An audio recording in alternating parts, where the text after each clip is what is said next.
आहे जगात एक नंबर हो आमचं कोकण हे सुंदर. आहे जगात एक नंबर हो आमचं कोकण हे सुंदर हो आमचं कोकण हे सुंदर. हा हा हा हा. बाळ कोकम चल आता धुऊया. खाणार मग तू कोकम? कोकम खाणार ना? हो. हे बघ काय आहे. चला आता धुऊया आपण. चला हा चला. आणलेले कोकम बायकोने लगेच धुण्यासाठी घेतले. तर मंडळी आज व्हिडिओत काय आहे हे शेवटपर्यंत पहा आणि चॅनलवर नवीन असाल तर फॉलो करा.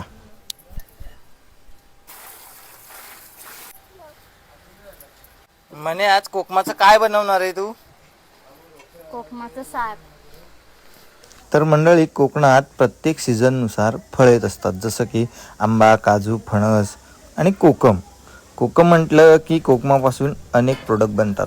तसंच घरगुतीसुद्धा प्रोडक्ट आपण बनवतो. मग त्यामध्ये कोकमाचा सार असेल, आगळ असेल किंवा अनेक गोष्टी असतील.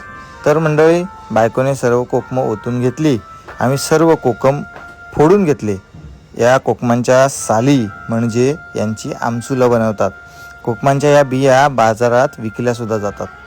हे जे आपण कोकम सोललेत हे आपल्याला आमसुलासाठी सुकत घालायचे आहेत आणि ह्या बिया उद्या पिळून त्याचा रस काढायचा आहे आणि जो आत्ताचा रस आपण काढलेला आहे त्याचा कोकमाचा सार करायचा. कोकमं फोडून झाली. मग बायकोने कोकमांची सालं आमसुलासाठी कडक उन्हात सुकायला घातली.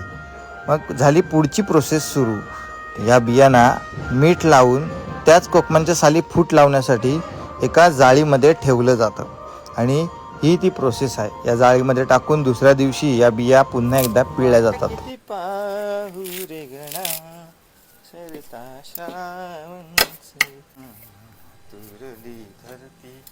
देवा तुझ्या आगमना हो हो हो हो हो हो हो. सारे कोकण बहरले, हे कोकण बहरले, शिमगा खेळण्या बघत.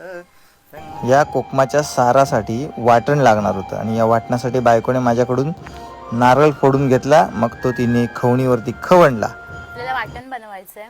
त्याच्यामध्ये खोबरं, मिरची, कोथिंबीर, आलं, लसूण हे टाकायचं. बारीक वाटण करून घ्यायचं. मग काय मंडळी बायकोने वाटण वाटून घेतलं आणि झाली पुढची तयारी. चूल पेटवली, ती पण मगाशी आपण जो नारळ सोलला त्याच्या किशीने. आता मी तूप टाकते.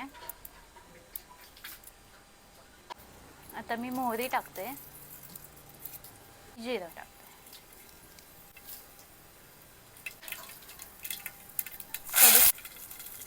केलं होतं.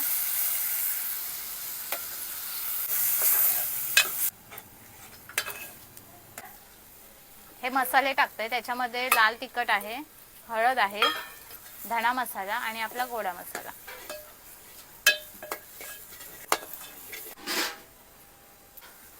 अशा प्रकारे वाटण छान भाजलं गेलं पाहिजे. आता हे आपलं वाटण भाजलं गेलेलं आहे. हा आपण दुपारी कोकमांचा फ्रेश ज्यूस काढलाय तो ह्याच्यामध्ये टाकूया.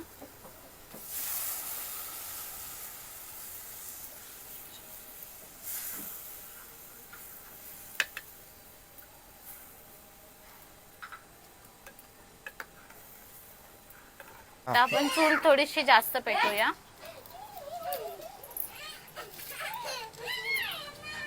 गूळ टाकतोय. आपल्याला चवीनुसार मीठ टाकायचंय.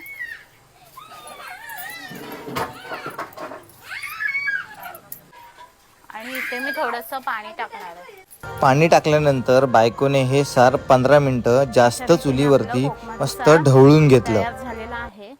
आपण याला आता कोथिंबीर टाकूया आणि एक उकळी काढूया.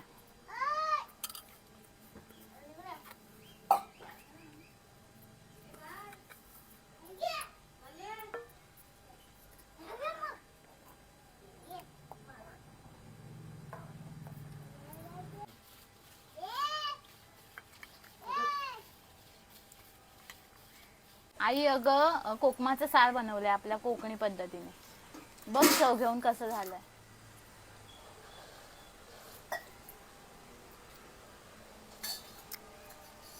वा, छान झाले सार. एकदम कोकणी पद्धतीमध्ये छान झाले सार. छान झाले ग सार. थँक्यू.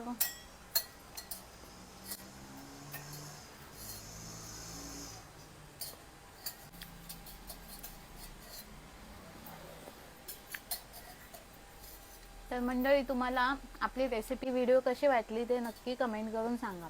चॅनलवर नवीन असाल तर फॉलो करा आणि व्हिडिओ जास्तीत जास्त शेअर करा.